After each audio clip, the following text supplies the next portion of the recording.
Let's move on now to SAA, and the Public Enterprises Minister, Pravin Gordhan, is certainly not happy with the work done by the airline's business rescue practitioners. He's been briefing Parliament's Standing Committee on Public Accounts, the minister mentioning that the business rescue practitioners have been paid about 30 million rand since the airline was placed under business rescue in December last year. We're paid 30-odd million rands for a financial model, and we're asking ourselves, did we get value for money? So we haven't completed that engagement yet, Chair.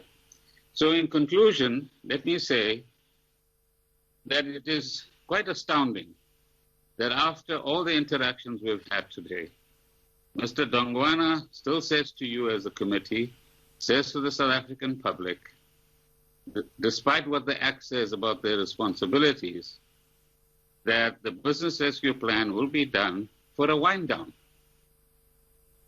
I think that's shocking.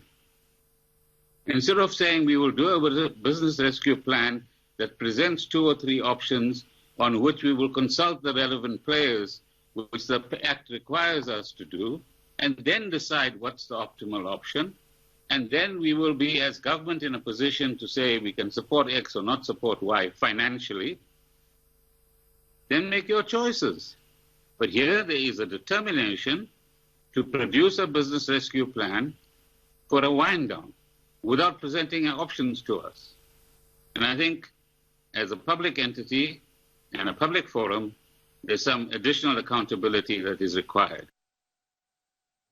Heidi Jokos in the newsroom is following that story for us this morning. Heidi, to say that the Public Enterprises Minister was ticked off is probably an understatement. It's astounding, Mr. Dongwana, he says, that the business rescue process will be done for winding down. It's shocking, instead of presenting various options. We've heard then from the Minister. What did the business rescue practitioners say? So the business rescue practitioners have indicated that they are in need of more post-commencement funding, and this is something that they've indicated time and time again, to say that because they have no post-commencement funding, they cannot present a proper business rescue plan, they cannot move forward with the restructuring process, and this is why they proposed a wind down of the airline. They're avoiding liquidation entirely, to say that they don't want to liquidate the airline, but they are saying that they are in need of post-commencement funding to restructure the airline and move forward with a plan.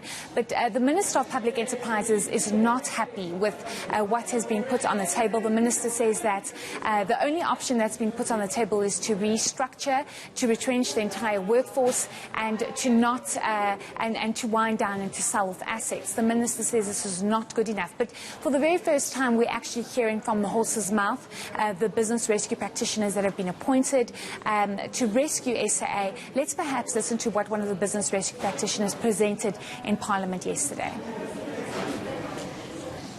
All right, Heidi, we're looking for that. We'll get back to that in just a moment. While we try to find it, we also hear this morning: SAA staff will not be paid from the 1st of May simply because it doesn't have funds. Again, Minister Pravin Gordhan was angry about this, saying that there was a different model of operation for sister carrier Mango, for instance. Exactly. So we understand with Mango, top executives have taken a 50% salary cut, and this is in order to preserve costs and to bring forward a cost-saving mechanism to make sure that workers do get paid. We understand, however, with SAA, their last salary was at the end of April, and they will not be paid at the end of May. Only those, this is according to the business rescue practitioners, only those that have been part of the repatriation process will be paid, given the fact that they are still working. But because of what's happened with COVID-19 and flights not operating, this has, of course, exacerbated the situation with SAA, and workers will not get paid. Also, given the fact that there is no money to pay workers. The business rescue practitioners have used over 5 billion rand in post-commencement funding.